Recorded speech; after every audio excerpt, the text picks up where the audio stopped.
Magandang gabi po. Magandang gabi sa inyong lahat. Today is November 11, 2025. November 11 is araw pa rin po ng Martes. Time check tayo, it's 9:49 p.m. Tuloy po tayo sa ating pag-aaral ng Ebanghelyo. Ang pag-aaralan po nating Ebanghelyo ngayong gabi ay ang Ebanghelyo na para sa araw ng bukas. Nag-advance po uli ako ng isang araw para hindi ko na rin iisipin bukas kung anong gagawin. Ginawa ko na po ngayon. Okay? So, nag-advance po uli tayo ng isang araw. Ang ating pag-aaralan ay ang Ebanghelyo para sa araw ng bukas, November 12, 2025, Miyerkules. Nag-advance na po tayo ng isang araw. Yun nga, para hindi ko na rin iisipin ang gagawin ko para bukas. Ginawa ko na po ngayon. Okay. So, tuloy na po tayo. Bago tayo magsimula, tulad ng dati, inaanyayahan ko po kayo na ako'y samahan sa ating panimulang panalangin. Sabay-sabay po tayo kung kayo'y Katoliko sa ngalan ng Ama, ng Anak, ng Espiritu Santo. Amen. Hail, Holy Queen, Mother of Mercy, hail our life, our sweetness, and our hope. Today do we cry for banished children of Eve, you to we send up our sight, mourning and weeping in this valley of tears. Turn the most gracious Advocate thine eyes of mercy towards us, and after this our exile show unto us the blessed fruit of thy womb, Jesus. O clement, O loving, O sweet Virgin Mary, pray for us, O Holy Mother of God. Remember, O most gracious Virgin Mary, that never was it known that anyone who pled to your protection, implored your help, or sought your intercession was left unaided. Inspired by this confidence, we fly to you, O Virgin of Virgins, our Mother. To you we come, before you we stand, sinful and sorrowful. O Mother of the Word incarnate, despise not our petitions, but in your mercy hear and answer us. Glory be to the Father, and to the Son, and to the Holy Spirit, as it was the beginnings, now and ever shall be, world without end. Amen. In the name of the Father, and of the Son, and of the Holy Spirit. Amen. Maraming salamat po. Magandang gabi muli. Tayo'y magsisimula na muli sa ating pag-aaral ng mga sacred scriptures.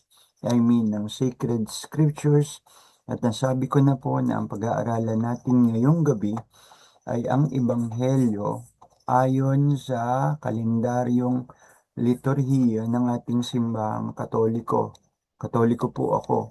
Pero ang hindi po Katoliko na nakikiisa, welcome naman po. Welcome naman po kayo. So, tuloy tayo. Tuloy tayo. Simulan na po natin ano ang Ebanghelyo para bukas. Hindi ko na po isi-share screen. Babasahin ko na lang po direkta dito sa aking ginagamit na Bible Diary. Kung meron po kayo nito, Bible Diary 2025, publish po siya ng The Claret Publishing Group ng mga Claretians. Okay, ito po ang aking ginagamit. Konti na lang po ang page na natitira. Ibig sabihin, mauubos na ang taon, ang araw ng taon. At bibili na naman tayo ng bago. Kung may magre-regalo, uy, sana all. Hindi ko tatanggihan yan. Okay? Ang taong tumatanggi sa grasya, sabi, lumalabo ang mata. Okay, so anyway, tuloy na po tayo. Ang ating ebanghelyo ay mula sa aklat ni San Lucas pa rin, Kabanata 17, mga talata 11 hanggang 19. English po siya eh. Pero meron pong Tagalog version nito. Okay, similar. Similar Tagalog version. Pero ang meron po ako is English version. So tuloy na po tayo. So ano ang gospel para sa araw ng bukas? Yun nga po, sa aklat pa rin ni San Lucas. Mula na po tayo. A proclamation of the Holy Gospel of our Lord Jesus Christ according to St. Luke chapter 17, verse 11 to 19. Glory to you, O Lord. On the way to Jerusalem, Jesus passed through Samaria and Galilee, and as he entered a village, 10 lepers came to meet him. Keeping their distance, they called to him, Jesus, Master, have pity on us. Jesus said to them, Go and show yourselves to the priest. And then as they went on their way, they found they were cured. One of them, as soon as he saw that he was cleansed, turned back, praising God in a loud voice, and showing himself on his face before Jesus. He gave him thanks. This man was a Samaritan. Then Jesus asked him, Were not all 10 lepers? Were not all 10 healed? Where are the other 9?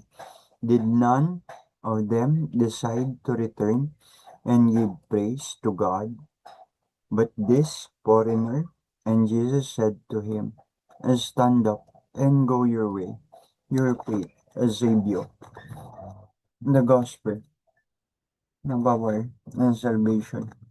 Praise to you, Lord Jesus Christ. So yun po yung ating ebanghelyo. Isang naratibo ng isang himala kung saan pinagaling ni Jesus ang 10 ketongin. Nagbigay ng instruction ang Panginoon, eto gawin nyo, magpakita kayo sa mga pari. At habang papunta na nga sila, sumunod na nga sila sa instruction ng Panginoon, papunta sila dun sa mga pari, nakita nila, okay, or kanilang nakita sa kanilang mga sarili na sila'y gumaling, luminis ang kanilang mga balat. Yan, ganun yung ketong eh. Di ba? Parang isang dumi sa balat. So, nabubulok yung portion ng ating mga balat. Okay. Kaya nga pag nagpunta kayo ng Tala, Leprosarium, merong mga pasyente doon na talagang nakakaawa na yung mga portion ng body nila disfigured na because of the ketong. So, nabubulok, nabubulok yung mga portion ng kanilang bahagi ng katawan. Alam mo, tenga, meron silang leprositas sa tenga, napipingas yung tenga. Ganun ka nakakatakot yung leprosy at hindi siya mapagaling kahit hanggang sa kasalukuyang panahon. Although may mga gamot na pero talagang nakakatakot pa rin.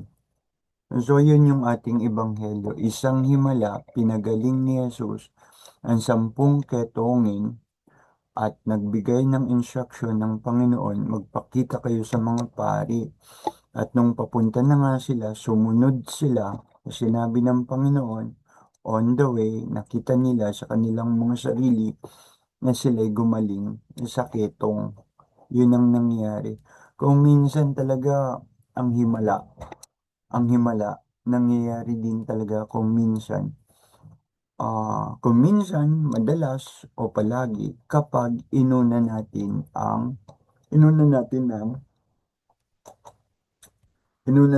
ang na-ching ako. Ina- Hindi tumuloy. Okay. So, yun. Kung minsan nangyayari ang mga himala o talaga nangyayari ang mga himala, kung minsan kung sisimulan mo sa pagsunod, sa obedience, okay, halimbawa, hindi kayo magkaanak, sayaw kayo dun sa Santa Clara, Santa Clara, Pinong-Pino, yung ba yung kanta na yun? Hindi yata yun yun, hindi yata yun yun. Basta Ubando, sorry, hindi Santa Clara, sorry.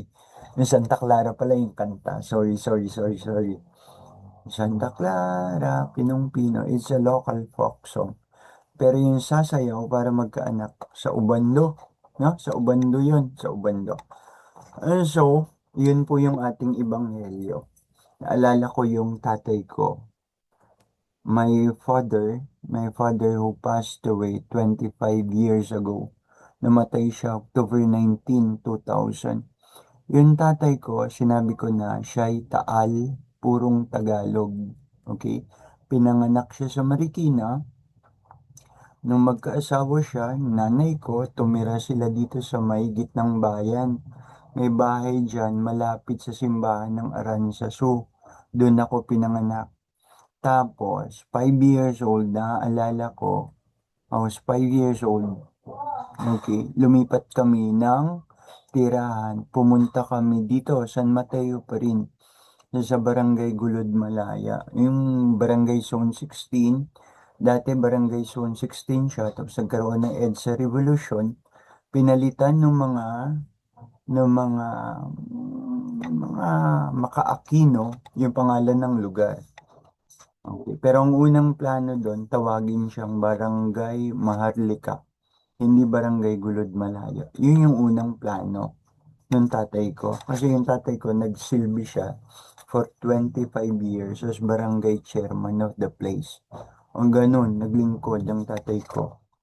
Mabait talaga. Mabait. Hindi naman sa binubuhat ko yung bangko ng tatay ko. Mabait yung tatay ko. May tricycle kami. Ang tricycle driver siya. Tapos barangay chairman siya ng lugar. Kung minsan mga 10 oras ng gabi, may kakatok sa bahay. Chairman, chairman, ang asawa ko po, mga anak. Kung pwede po sana, maihatid nyo sa kumadrona or kumuha tayo ng kumadrona. Ganun. Ay, kung minsan naman may nag-aaway, chairman, gabing-gabi. Mga tao nalalasing at pag nalasing, nag-aaway-away. Katok dito, katok doon, kalaliman ng gabi, mga delinquenting oras, tumutulong talaga. Kaya nung mamatay ang tatay ko, daming tao nag-iyakan. Okay, mga kaibigan niya, mga taong natulungan niya, nag-iyakan sila. Doon sa libing ng tatay ko. So naalala ko siya sa Ebanghelyo ngayon. Ebanghelyo para bukas. Pinagaling ni Jesus ang 10 ketongin at may isang nagbalik, Samaritano. Hinanap ni Jesus, nasaan yung siyam? Etong foreigner lang, isang dayuhan nang siya pang nagbalik para magpasalamat. Anong kaugnayan yan para sa pag-alaala ko sa tatay ko? So my father passed away 25 years ago, October 19, 2000. Fernando Ganapin San Pascual. Yan ang apelyido talaga namin, San Pascual. Si tatay ko, San Pascual. Nagkaroon lang siya ng problema sa lolo ko. Tinanggal niya yung San sa lahat ng kanyang dokumento. Pero ang talagang apelyido namin is San Pascual. Okay. Minsan kinukutya daw siya sa school nung bata pa siya at San Pascual pa. San Pascual, San Pascual.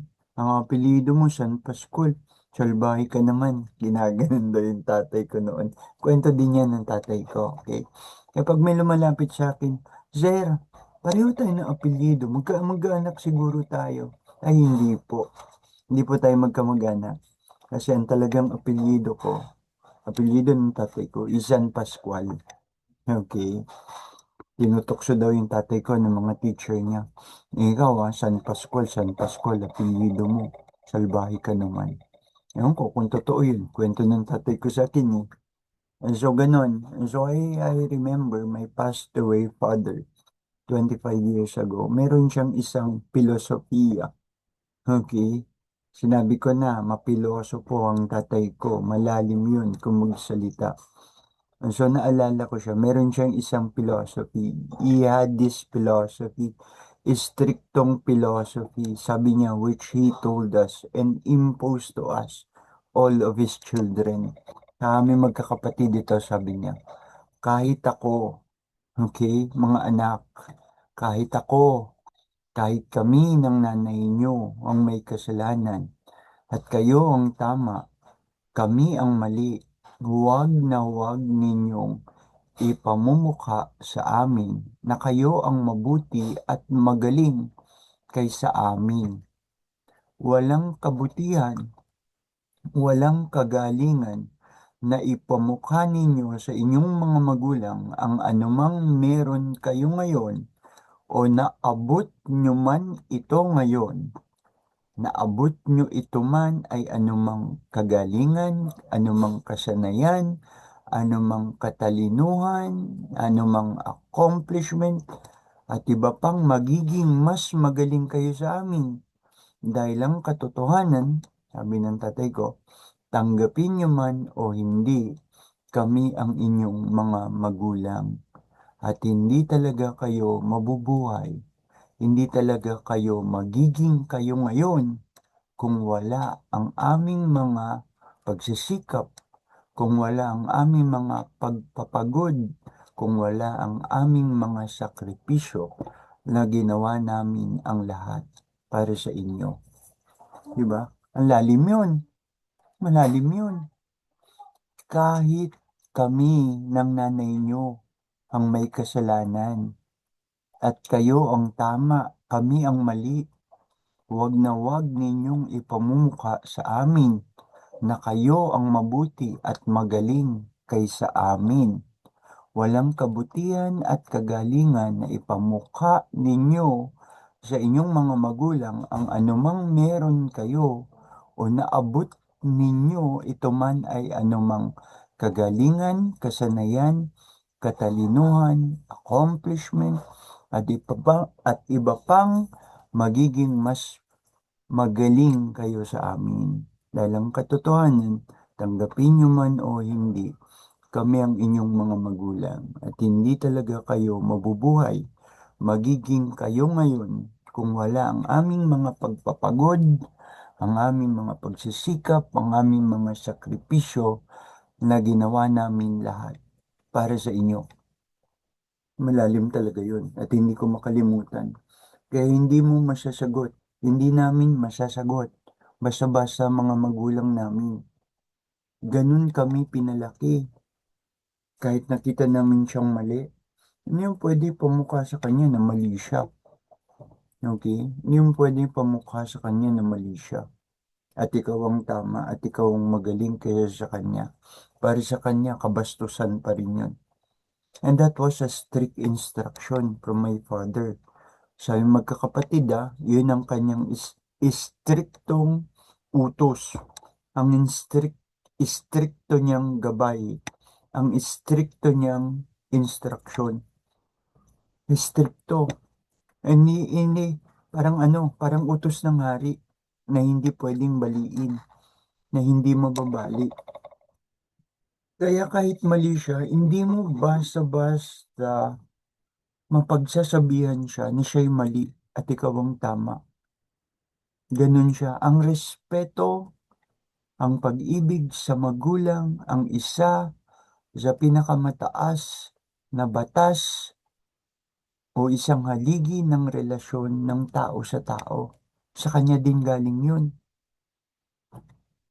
Ang paggalang sa magulang, ang pag-ibig sa magulang ay isang haligi, isang mataas na batas ng relasyon ng tao sa tao. Di ba nasa Ten Commandments, ibigin at igalang mo ang iyong mga magulang. Madiin sa kanya yung bagay na yon. Haligi at relasyon sa magulang. Relasyon ng tao sa tao. Batas. Para sa kanya, batas. Igalang at ibigin mo ang iyong mga magulang. At may kasama yung pangako. Sabi ng tatay ko, bukod sa Diyos, sabi ng tatay ko, bukod sa Diyos, kaming mga magulang nyo, ang ikalawa ninyong Diyos sa mundo. Biruin niyo yun, sinabi niya yun, bukod sa Diyos, sa tunay na Diyos, kaming mga magulang nyo, ang ikalawa ninyong Diyos sa mundo. Sinabi talaga yon ng tatay ko sa amin, Ronnie, bukod sa Diyos, kaming mga magulang nyo, ang ikalawa ninyong Diyos sa mundo. Sinabi niya sa akin, pero hindi ko alam kung sinabi niya rin sa mga kapatid ko. Kasi nung sinabi niya yun, kami lang dalawa nag-uusap. Malalim yun. Malalim yun. Malalim talaga yun. Malalim talaga tatay ko. Old school yun. Wala yung wala yung subject ng philosophy, ang subject ng theology. Wala siyang theology, wala siyang philosophy subject. High school graduate nga siya, hindi siya nakapag-college eh. So wala siyang philosophy subject. May philosophy subject ba sa elementary, high school? May theology ba? Wala siyang theology. Wala siyang philosophy. Pero tignan niyo paano siya magsalita. Ronnie, bukod sa Diyos, kaming mga magulang niyo, ang ikalawa ninyong Diyos sa mundo. Kahit kami ng nanay niyo ang mali, wag niyong ipamumukha sa amin na kami ang mali, kayo ang tama, kayo ang magaling, na mas mabuti kayo't magaling kaysa amin. Walang kabutihan at kagalingan doon na ipamukha ninyo iyon sa amin.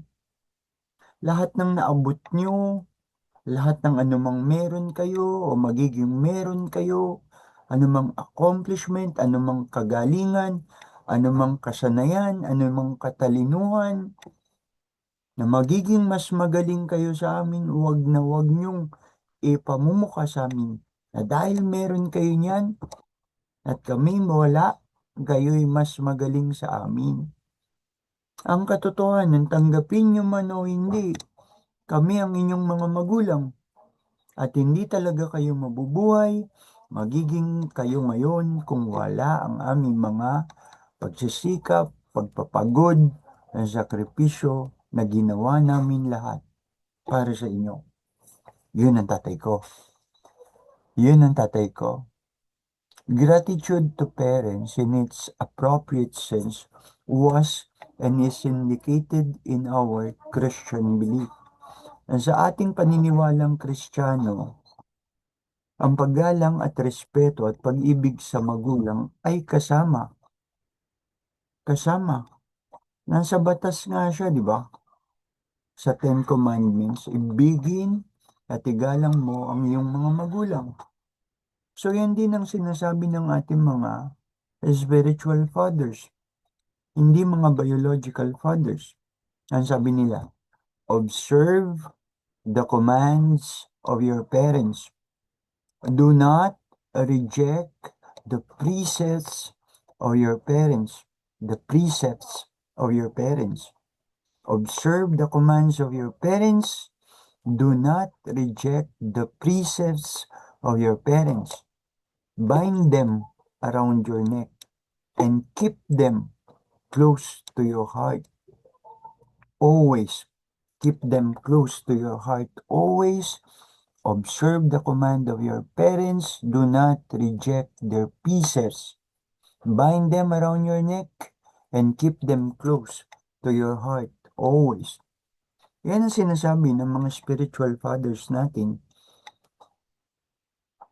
Yan ang sinasabi ng ating mga pari, ng ating mga pastor, ng ating mga gurong relihiyoso. Okay?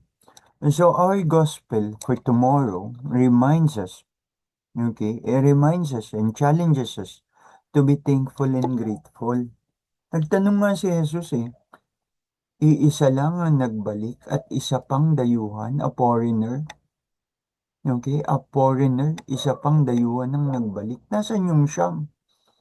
So, ibig sabihin, if it needs me, kung kakailanganin, took the trouble, took the time, take the effort para magbalik, para magpasalamat, to be grateful and to be thankful to anyone, to any person who in somehow or some way nagbigay ng contribution sa iyong growth and development as a person.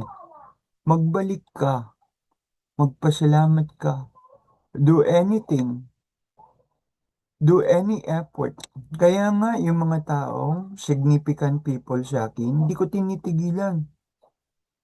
Hanggat natatandaan ko ang mga pangalan, hinahanap ko yan. Mabuti na lang, may Facebook ngayon.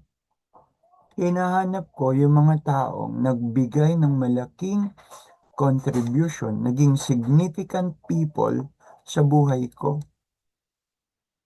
So again, kung kakailanganin, if it needs be, took the trouble, took the time, take the effort to come back, to be grateful and thankful to anyone, to any person who in somehow or some way contributed to your growth and development as a person. Maring mga kaibigan sila, matatanda na bata ka noon, ginabayan ka nila, gumawa ka ng effort. Gumawa ka ng effort. Ang taong mapagpasalamat, ang taong puno ng gratitude at thankful, yan ang taong mas lalong pinagpapala na maniwala kahit sa hindi. So if you want, kung gusto nyo, if you want to be truly thankful and grateful sa Diyos, to God, demonstrate, practice it first among your loved ones and your neighbors. Yung neighbors kasama dito yung kahit hindi mo kaibigan. You cannot be thankful to God truly, sa totoo lang, if you cannot be thankful to ordinary people. Di ba? Yung simpleng tao, karaniwang tao, hindi ka nga maging mapagpasalamat sa kanila at tumanaw ng utang na loob sa kanilang mga naiambag sa iyong pagkatao. Hindi mo sila mapasalamatan. What do you think of it? Mapasasalamatan mo ang Diyos? Ang ordinaryong tao, hindi mo mapasalamatan eh. Ang Diyos pa kaya? And so para maging thankful ka sa Diyos, i-practice mo muna yan. I-demonstrate mo muna yan. Sa tao. Sa karaniwang tao, hindi ka mapagpasalamat. Tapos sasabihin mo, thankful ka sa Diyos. What are you doing? Nag-iisip ka ba? Di ba? Nag-iisip ka ba? Sasabihin mo, pagpasalamat ako sa Diyos. Grateful ako sa Diyos. Pero yung mga taong merong ambag sa iyong pagkatao, hindi mo man lang kausapin, hindi ka man lang mag-effort, magbigay ng panahon para sa kanila. Di ba? Isang masakit na katotohanan. You cannot be thankful to God truly if you cannot be thankful to them, to ordinary people who somehow, some way contributed to your growth and development as a person. Sa iyong mga kapitbahay, kapwa, neighbors, can also be even to your enemies. They can be also your enemies, but they are your kapwa. Those who did you harm, ginawan ka ng masama. Hirap na hirap kang patawarin. But you know what? Your greatest paghiganti, your greatest vengeance sa mga taong nanakit sa'yo, to your enemies, is patawarin mo sila. Patawarin mo sila. Forgive them the troubles they caused you. Patawarin mo sila. Baka mamaya, sabi nga ng ilang mga pare, yung taong gumawa sa iyo ng masama, galit na galit ka sa kanila, nakakatulog sila ng maayos, pero ikaw hindi makatulog ng maayos, kaiisip sa ginawa nilang masama sa iyo. Ikaw pang mas apektado. Ang sabi naman ni Father Titus, Manansan, SBD, at tingin mo makakapasok ka sa langit kung meron kang pusong hindi mapagpatawad? Okay? Pusong punong-puno ng hindi pagpapatawad? Pusong punong-puno ng galit? Hindi. Hindi ka makakapasok sa langit dahil ang sabi, walang anumang madumi ang makakapasok doon. Ang sabi ni Father Titus, Manansan, ni SBD, hindi ka makakapasok sa langit kung ang puso mo punong-puno ng galit. Hindi ka makakapasok sa langit kung ang puso mo punong-puno ng hindi pagpapatawad. Salamat po, Father Titus. Naalala ko si Father Titus. And so, yung mga kaaway mo, yung mga gumawa sa iyo ng masama, those who did you harm, hirap na hirap kang patawarin. Your greatest vengeance on them, to your enemies, is to forgive them for all the troubles that they caused you. Bahala na ang Diyos. Sabi ng Diyos, vengeance is mine. Vengeance is mine. Sa akin ang paghihiganti.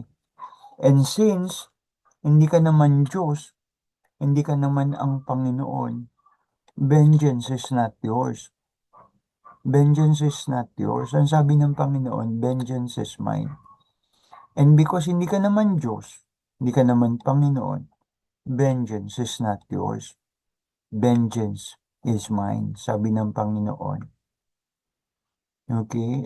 So, you keep your mind and your hearts away from taking any harmful vengeance on your enemies. Ilayo mo ang iyong sarili sa paghiganti. Mabigyan ka man ng oportunidad na makaganti. Huwag kang gaganti. Okay, huwag kang gaganti. Hindi mata sa mata, hindi ngipin sa ngipin. You pray for them. Sana po, Panginoon, nabigyan ng kaliwanagan ng kanyang isip. Maisip niya mga kasalanan at sakit na ginawa niya sa akin. At siya'y magsisi at siya'y patawarin mo sa mga kasalanang nagawa niya sa akin. Pati pagpapatawad sa kanila, pwede mong ipanalangin. That can be your greatest vengeance. At masisiyahan ng Diyos sa iyo kung gagawin mo yan. Kahit sumpain ka nila o kahit sinumpa ka nila, hindi naman tatalab sa iyo yun eh. Kung nabubuhay ka sa grasya ng Diyos. Kahit sumpain ka, kahit kulamin ka, yun. Kulamin. Totoo yung kulam kasi nasa Biblia din, di ba? Di ba? Woe to you sa mga mangkukulam. Ang daming woes noon. So, ibig sabihin, yung sorcery, yan. Witchcraft, totoo yan. Yan sa Biblia yan. Pero yan, hindi tatalab sa'yo. Sabi ng mga forefathers natin, our spiritual fathers, our pastors and priests, hindi tatalab yung mga sumpa at kulam na yan sa iyo kapag namumuhay ka sa grasya ng Diyos. Lagi kang mangumpisal. That will make you nasa grasya ng Diyos. Okay? Ang bahay nga nililinis eh. Ang kaluluwa pa kaya. Di ba pag madumi ang bahay, maraming agyo, maraming sapot ng gagamba. Nag-aagyo tayo, nagpapagpag ng alikabok. Kaya ang pagkatao natin, ang ating kaluluwa, pinapagpagan ba natin ng alikabok? Pinapagpagan ba natin, inaagiwan ba natin ang mga sapot ng gagamba ng ating kaluluwa? And so ganun, you pray for them, even they cursed you, even they persecuted you. Okay? Even they persecuted you, patawarin mo sila, you pray for them, sabi, for your rewards will be great in heaven. Hindi naman natin ginagawa ang mga bagay-bagay, lalo na mabuti, for the rewards. Ang sinasabi ko lang, nakasulat naman kasi, kung patatawarin mo ang iyong kapwa, kung ipagdadasal mo ang iyong kapwa, kahit silang mga gumagawa ng masama, pinagpala ka. Ikaw ay bibigyang gantimpala. Yun ang nakasulat. Your rewards will be great in heaven. Pray for them who cursed you. Pray for them who persecuted you, who persecutes you. For your rewards will be great in heaven. Yung hindi natin ginagawa yung pagpapatawad, pag-unawa sa ating mga kaaway, di natin pinapanalangin sila for the reward. Ang pinupunto ko, yun naman kasi talaga ang nakasulat. Bibigyan ka ng gantimpala. Eh, sino ba namang tao ang ayaw ng gantimpala? Di ba? Logic ba? Logic. Okay. The reason will tell us, gusto natin ng gantimpala. Lalo na kung ang gantimpala galing sa Diyos. Gantimpala galing sa Diyos, hindi gantimpala sa karaniwang tao. Okay? So what is recognition? What is appreciation? Of course, gusto din natin yun. Pero hindi natin gagawin ang mga bagay-bagay only for the recognition and only for the appreciation. Okay? It's because we love the Lord and we obey the Lord. May utos ang Diyos. If all that they think about us is for our harm, nakikita ng Diyos, it is God who sees it. It is God who sees the truth na ginagawan tayo nila ng masama, pinag-iisipan nila tayo ng masama. Nakikita yan ng Diyos. At ang Diyos ang magpoprotekta at magtatanggol sa atin laban sa mga taong ganyan. Sabi, vengeance is mine. Sabi ng Panginoon. Again and again, and there was a great distance, a great divide between Jews and Samaritans. Paulit-ulit, only hate can be expected in both ways. Okay? But Jesus was a kind of God for all men. Diyos siya ng lahat ng tao. Panginoon siya ng lahat ng tao. Namatay siya para sa lahat ng tao. For God so loved the world. Ano yung world? Nandyan ang lahat ng tao. Sa iba't ibang kultura. Sa iba't ibang lahi. And Jesus is a kind of Lord, a kind of God for all men. Diyos din siya, anak ng Diyos. Triune God nga tayo, di ba? Ating pinaniniwalaan. God the Father, God the Son, God the Holy Spirit. So si Jesus, anak ng Diyos, Diyos pa rin siya. Hindi ibig sabihin na, hindi ibig sabihin na, what? Hindi ibig sabihin na si Jesus, hindi siya Diyos. Dahil may isang Diyos lang. Yan ang paniwala ng ibang paniniwala. Pero wag na natin pag-usapan. Ah, dumating sana ang panahon na talagang yung mga namamali ng paniniwala ay makabalik sa tunay na paniniwala. Yun na lang ang ating ipinalangin. Jesus was, Jesus is a kind of God for all men. He was not selective in doing good to any man. Hindi siya namimili kung sinong gagawa ng mabuti. Sama-sama nga yung 10, di ba? At yung isa ay Samaritano, Hudyo siya. Ang pagitan ng Hudyo at Samaritano, galit lang ang inaasahan. Pero pinagaling niya ang isang Samaritano. Alam niya yun. Kahit hindi sabihin ng Samaritano na siya ay Samaritano, alam niya yun. Diyos siya at makapangyarihan eh. Pinagaling niya. Siya'y Hudyo. Pinagaling niya ang isang Samaritano. He was not selective in doing good to any man, regardless of the race, regardless of the culture, regardless of the beliefs. Kasi iba din ang paniwala ng mga Samaritano sa paniwala nilang mga Hudyo. And so regardless of the race, regardless of the culture, regardless of the beliefs, tinulungan pa rin at ginawa ng kabutihan ng Panginoon yung taong Samaritano kahit siya si Jesus ay isang Hudyo. So God's power and authority transcends all boundaries. Walang boundary dyan. Kaya kung minsan questionable yung makabayan, Hindi ko naman sinasabing masamang maging nationalistic. Pero bilang isang Kristiyano, lagpas na tayo sa mga boundary ng bansa. Ang usapan dito, hindi na usapang ako'y Pilipino para sa Pilipinas. Pag Kristiyano ka, ang usapan dyan bilang Kristiyano, hindi lang boundary mo Pilipinas. Kahit Pilipinong Kristiyano ka, mag-iisip ka pa rin sa kabutihan ng ibang Kristiyano na labas sa Pilipinas. Yung ibig sabihin that God's power and authority transcends all boundaries. Walang boundary ang pag-ibig ng Diyos. Sino ba Samaritano to Diyos? May boundary sila. There was a great divide. There was a great divide. Okay? Sa pagitan nila. Pero ang Diyos, si Jesus, Wala siyang Great Divide. Kaya nga nung umakyat siya, ang sabi niya, bautismuhan niyo sila sa ngalan ng Ama, ng Anak, at ng Espiritu Santo. Ipangaral niyo ang mabuting balita, ang kaharian ng Diyos sa lahat ng tinapal. Okay?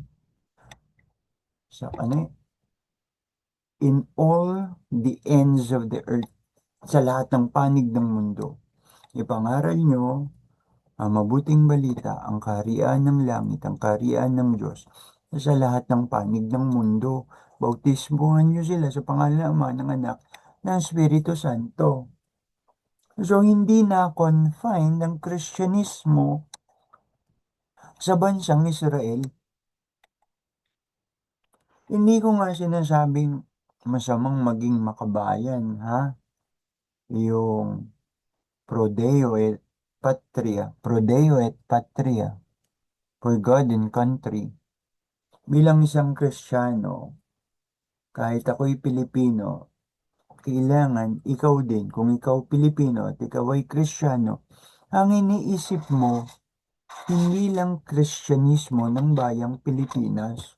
Hindi lang Pilipinas ang concern mo.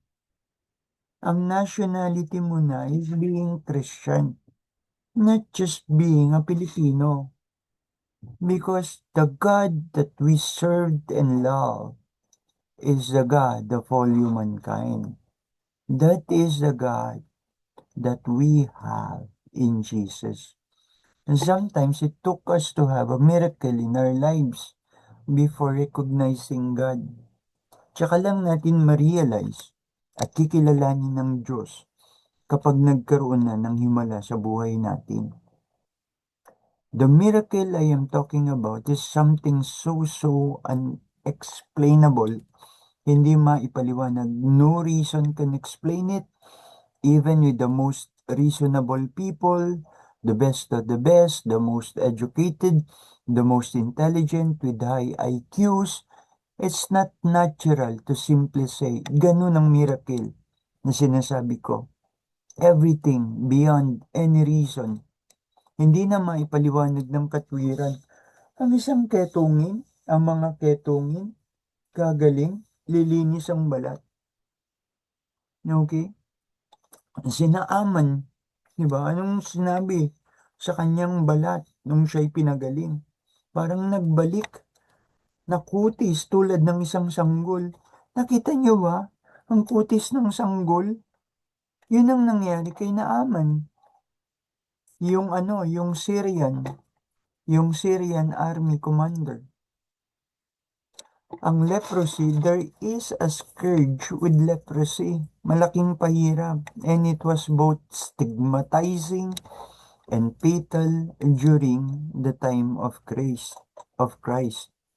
Fatal ang leprosy nung panahon ni Kristo. At kahit sa panahon ngayon, fatal pa rin yan at kinatatakutan. It was both stigmatizing and fatal during the time of Christ. In fact, yun nga, it remained a terrible illness. Terrible illness until today in our modern era. Sa nursing school, di ba? I was once a nurse. Takot kami. We are afraid when we are given patients with horrifying, nakakatakot na mga sakit. We are afraid of tuberculosis. Na-experience ko yan, yung mga kaklase ko. Pwede ba, palit na lang tayo ng pasyente? Bakit? Tuberculosis ang sakit niya. Tapos yung kumot niya, may mga mancha ng dugo. Plemang dugo. So takot sila. Mga babae sila. Lalaki ako. Ilan kami? 15. Tapos 2 lalaki lang kami sa 15. Naka-groupings kasi kami. So yung mga babae, kapag nakita nila yung chart ng pasyente, assignment nila, eto ang pasyente nyo, babasahin nila ang kaso, ang history of the disease, yung case, yung pathology. Pag nakita nila contagious, kami mga lalaki, ang palit tayo, Iron, palit tayo ng pasyente. Bakit? May tuberculosis ang sakit niya eh. Ganon.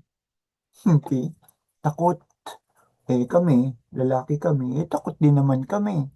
Pero may choice ba kami? Eh di syempre, tutulungan namin sila. Mga babae sila eh. Medyo close-knit din talaga kami. So we are afraid of tuberculosis.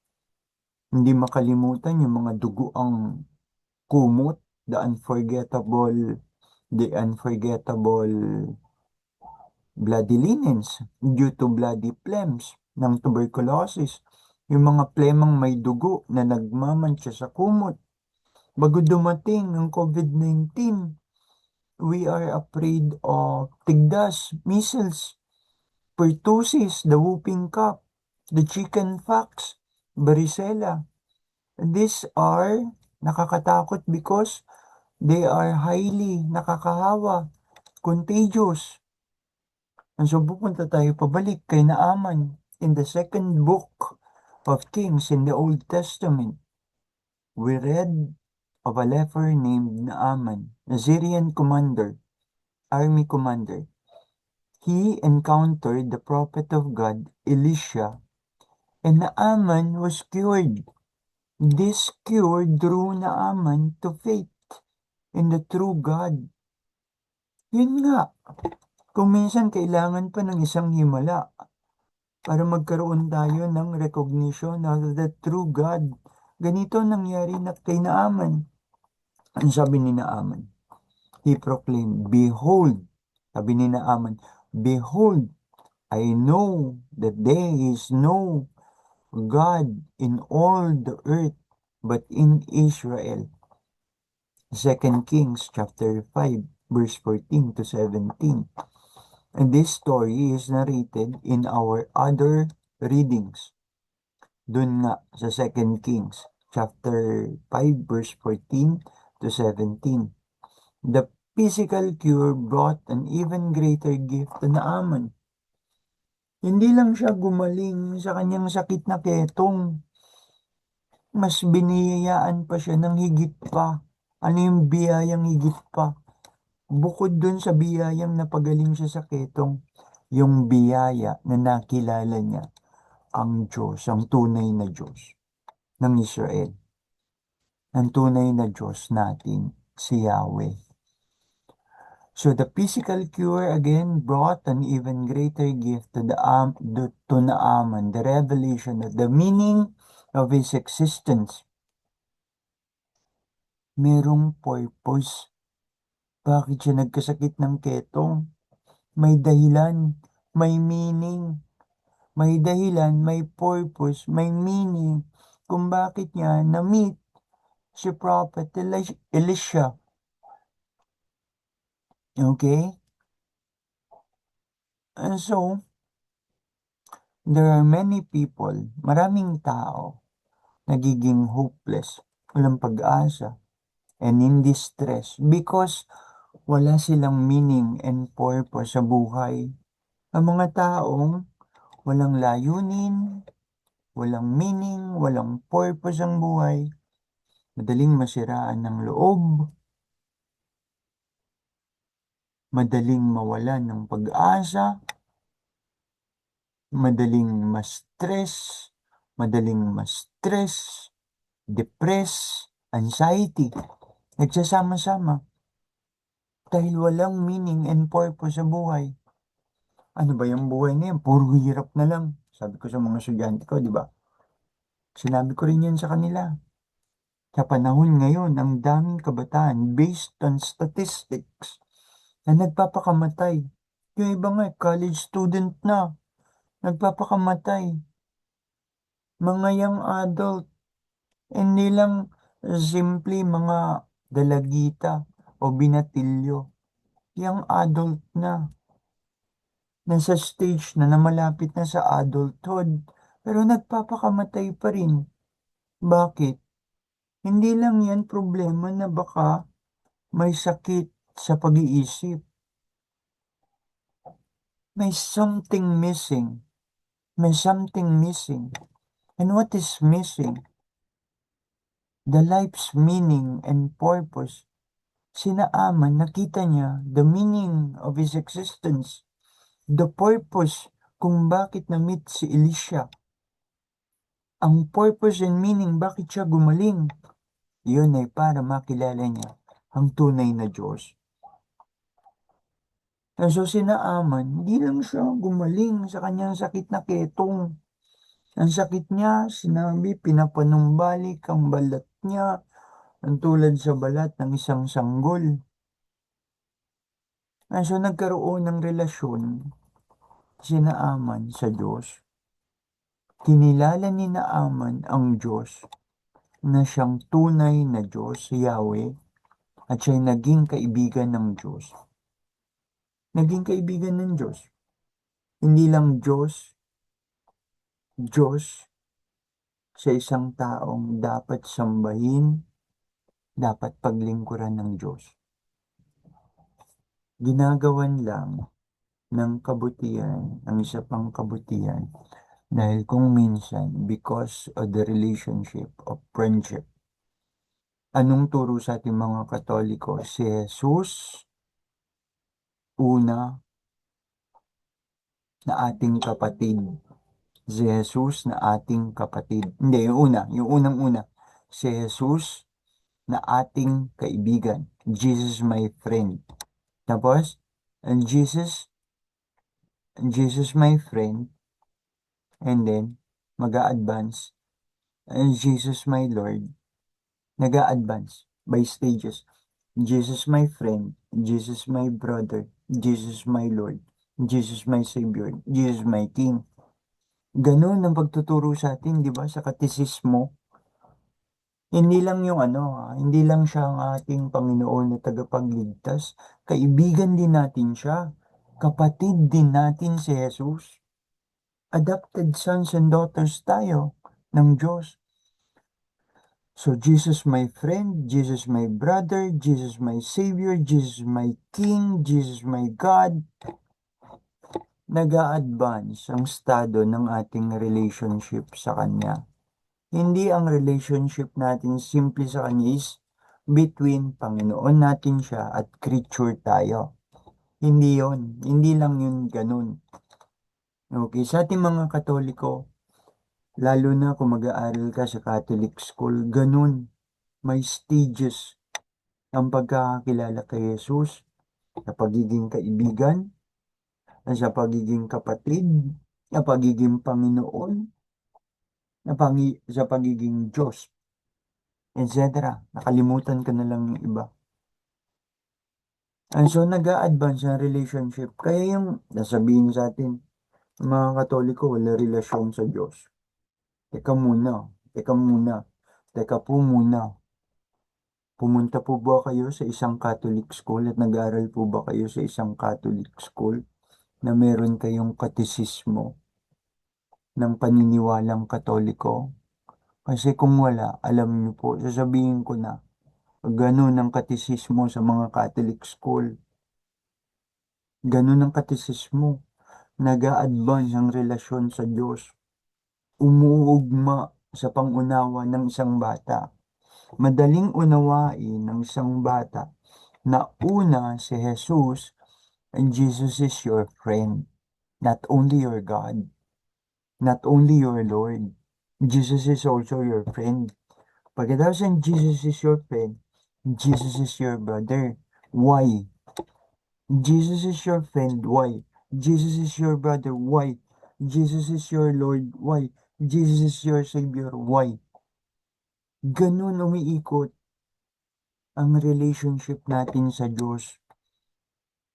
Lalo na kung mag-aaral tayo sa mga Catholic school. Kaya hindi natin masisi. Meron nga ako mga kakilala eh. Hindi naman sila Katoliko. Pero nag-aaral sila Saint Scholastica, Maris, Ateneo, UST. Pero wag na natin pag-usapan. Kasi baka mauwi na naman sa pagtatalo. So si Naaman, nakita niya the reason of his existence, the purpose, the meaning of his life. Kung bakit niya na-meet si Elisha. Kalooban din na yun ng Diyos sa kanya na makilala niya ang tunay na Diyos. He was in a relationship with God. Like we are, God became his close friend, the Savior in his great trouble. In the Gospel, we heard, bibilisan na po natin. In the Gospel, we hear Saint Luke's account of the healing of the 10 lepers. Ito nga po iyon, yung Gospel bukas. They all stood at a distance in the presence of Jesus. This was the requirement of the Jewish law. Leprosy was highly contagious and deeply scorned in the days when Jesus walked among us in the flesh. Some believe it was a punishment from God. Kaya sumisigaw sila, di ba? Isolated sila. Ang kanilang leprosy ay iniisip ng marami na isang parusa dahil sila'y mga makasalanan. They are isolated at kailangan nilang sumigaw. Pag sila'y dadaan sa mga tao, pupunta sa mga mataong lugar. Unclean, unclean, unclean. Sisigaw sila, kailangan nilang sumigaw na ganun para maalerto yung ibang tao na sila'y padating at lalayo yung mga tao sa kanila. Merong great divide, merong distance. Marumi itinuturing ng mga makasalanan at pinarurusahan. Kailangan nilang sumigaw. Marumi, marumi, marumi. Yan. Unclean, unclean, unclean. Imagine that. Imagine the isolation. Imagine the isolation. However, itong mga lepers in the gospel, they met mercy and love, the incarnate God. On this glorious day, isang malaking araw ng pagpapala sa kanila na sila'y gumaling. The incarnate God, the incarnate mercy, the incarnate love. Ang Diyos na maawain na nagkatawang tao. Ang Diyos na maibigin na nagkatawang tao. Ang Diyos na siyang salita na nagkatawang tao. Ang Diyos na nagpagaling sa kanila. So the leper who returned shows us, ipinakikita ng nung leper na nagbalik, hindi mga isa nga lang pala yung nagbalik. Pinakikita nung leper na nagbalik kung paano tayo dapat mamuhay. Kung paano tayo dapat mamuhay. Okay? Ang ating pagiging Kristiyano ay tumatawag sa atin upang pakinggan at sundin ang Panginoon. Ang mamuhay katulad ng Panginoon. Buhay na umiibig, naglilingkod at nagbibigay awa. Ang umibig kung paano siya umibig. Okay? And to become holy as He is holy. Yan ba ay doable ba yan? Doable yan. Doable yan. Mahirap nga lang gawin. But it is doable. Magagawa. And so, by embracing pagyakap sa plano ng Diyos sa bawat isa sa atin, yan talaga ang ating buhay, Kristyanismo. His plans for our life and living differently because of Jesus. Mamumuhay tayo ng kakaiba dahil sa ating paniniwala kay Jesus. Sabi ni Father Ben Beltran, Father Ben naman to, kanina si Father Titus, SBD. Ngayon naman si Father Ben Beltran, SBD. Pareho silang SBD. Ano sabi niya? Magkakaroon lang talaga ng purpose, ng meaning ang buhay mo. Kung ang buhay ni Jesus, magiging buhay mo rin. Kung ang misyon ni Jesus, magiging misyon mo rin. And Jesus' life and mission becoming your life, becoming your mission too. Sabi ni Father Bell. Bell. Sorry. Nagkakahalo-halo na sila. Dami kasi nila Father Beltran, SBD. Si Father Benigno Beltran, SBD. Magkakaroon lang talagang kahulugan, purpose and meaning ang buhay mo kung ang misyon ni Jesus magiging misyon mo rin, ang buhay ni Jesus magiging buhay mo rin. Sabi naman ni Father Titus, di ka makakapasok sa langit kung punong-puno ng galit at di pagpapatawad ng iyong puso. Ang sabi naman ni Father Beltran, Father Benigno, ang sabi naman niya, magkakaroon lang ng tunay na kahulugan ang buhay, layunin, purpose and meaning. Kung ang buhay ni Jesus, magiging buhay mo rin. Ang misyon ni Jesus, magiging misyon mo rin. Okay? Magkakaroon ka ng ganap at kasiyasiyang buhay. Sabi ni Father Ben, John 10:10, sabi niya pa nga. Kasi sa John 10:10, magkaroon ka ng buhay na ganap at kasiyasiya. Salamat po, Father Ben. Salamat po, Father Titus. Kanya-kanya sila ng trademark. Okay. Sa totoo lang, ketongin tayong lahat. Spiritually ketongin. Mga marumi, marumi sa kasalanan. We were all lepers. Desperately, kailangan natin ng awa ng Diyos. At dumarating ang awa ng Diyos at laging dumarating ang awa ng Diyos sa pamamagitan ng ating Panginoong Kristo. Maawain ng Diyos at sa kanyang awa marami siyang ginawang himala. At dahil sa kanyang awa at pag-ibig, bumuhay siya ng patay dahil sa awa at pag-ibig. Si Lazarus, ilang araw ng patay dahil sa pag-ibig at sa awa niya sa mga kapatid ni Lazarus. We are now called to become a people who receive and give mercy. Tumanggap tayo ng awa, magbigay tayo ng awa. Tumanggap tayo ng buti ng Diyos, magbigay tayo ng buti sa kapwa. Now, people who always come back to give thanks. So, ano man ang ating tinanggap, yan man ay awa, yan man ay kapatawaran, ang expectation sa atin, inaasahan ka rin, maging maawain ka rin, at mapagpatawad sa iba. Yung sabi ng Ebanghelyo, nakaraan, di ba? Kung maalala nyo. Sino sa tingin nyo ang magbibigay ng mas malaking pag-ibig, pasasalamat o utang na loob silang mga taong pinatawad ng konti sa konti o silang pinatawad ng malaki? Ang sagot ng tao, siyempre yung pinatawad po ng mas malaki. Ang mas lalong iibig, ang mas lalong magpapasalamat, ang mas lalong tatanaw ng utang na loob. Silang mas pinatawad dahil sa malalaking bagay o kasalanan. Kung minsan, maiyak ka na lang dahil ang grasya at pagpapala ay masyado ng malaki, overwhelming.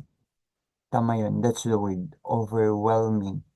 Na-overwhelmed ka ng mga grasya at pagpapala. Tapatan, hindi lahat ng taong humahagulgol ng todo sa harapan ng Diyos ay mga taong makasalanan. Yan ang problema sa atin kung minsan masyado tayong mapanghusga. Papasok tayo sa isang prayer room, papasok ang isang tao. Pagpasok niya sa harap ng Diyos, sa harap ng altar, hahagulgol ng todo. Ano iisipin mo? Siguro, ang dami nitong kasalanan. Grabe kong umiyak, kumahagulgol. Tapos, pagtayo ng tao, pagtalikod sa altar, papalabas, titignan mo pa ng masama. Titignan mo pa ng masama yung taong nakita mo lang na humahagulgol sa harapan ng Diyos. Bakit mo titignan ng masama? Kasi iisipin mo, humahagulgol ka ng todo, makasalanan todo ka siguro. Huwag ganun. Huwag ganun. Masyadong makasalanan siguro ang taong to. Grabe kung makahagulgol. Huwag natin silang tignan ng masama. Baka mamaya kasi ang pag-iyak nila ay hindi iyak. Hindi siya pag-iyak ng sobrang ang sakit ng kasalanan. Baka mamaya pag-iyak yun dahil tanggap niya ang sarili niya na siya'y pinatawad. tears of joy. Kaya nga may salitang tears of joy. Hindi lahat ng umiiyak na tao sa harapan ng Diyos, husgahan mo na makasalanan. Siguro, humahagulgul to ng todo, may malaking kawalang hiyang ginawa to. Siguro makasalan ng todo ang taong ito. Pwede, pwede. But that is not always the case. Merong umiiyak ng todo because of gratitude, of being really thankful. Tamaan ng tamaan, bato-bato sa langit, tamaan, ikaw siguro yon. Joke lang po, joke lang po. Bato-bato sa langit, ang tamaan, ikaw siguro yon. Basta po, pag may nakita tayong umiyak sa harap ng Diyos, i-reserve na lang natin yung sarili natin. Tignan na lang natin ang ating mga sarili. Baka mamaya, ikaw, ganun ka kasi kung umiyak at makahagulgol ng todo kasi may malalaki kang kasalanan.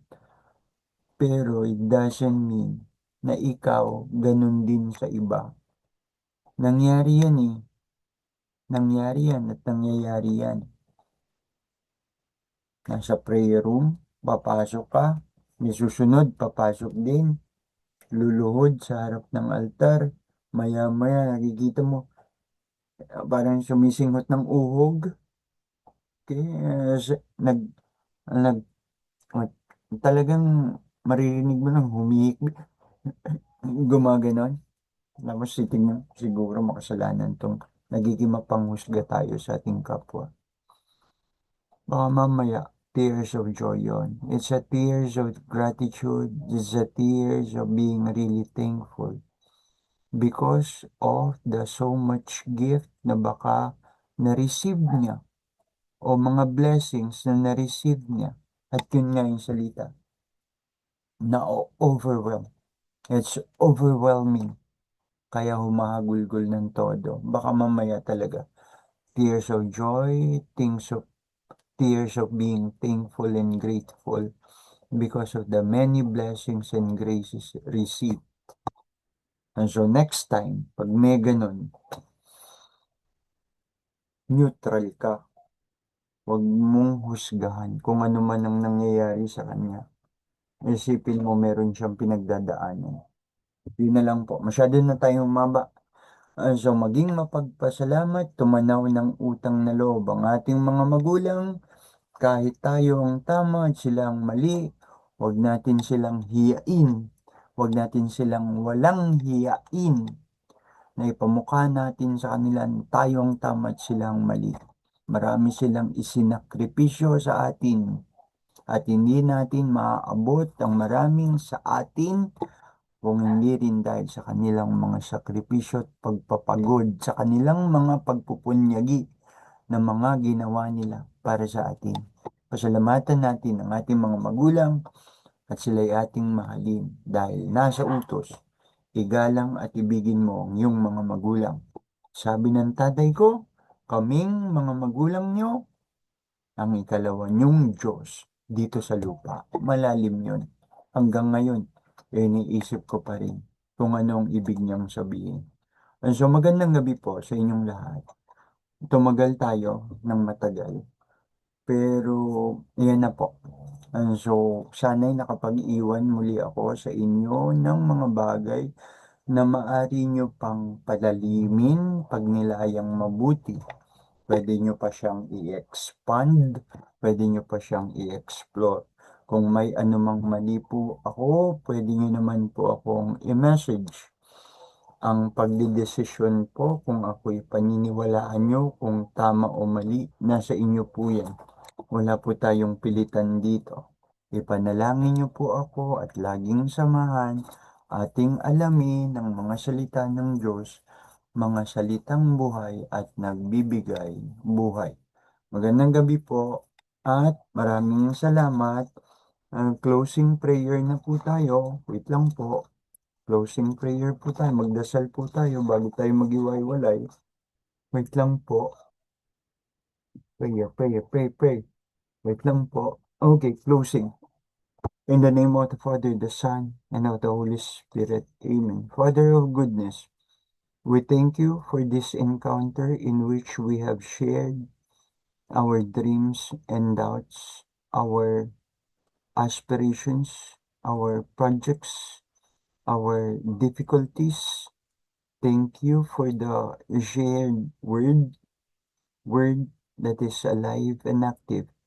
Make us always respond efficaciously to our vision and our mission in the world to spread the good news through Jesus Christ our Lord. Amen. In the name of the Father, the Son, the Holy Spirit. Amen. Magandang gabi po sa inyong lahat. Hanggang sa muli, Brother Aaron.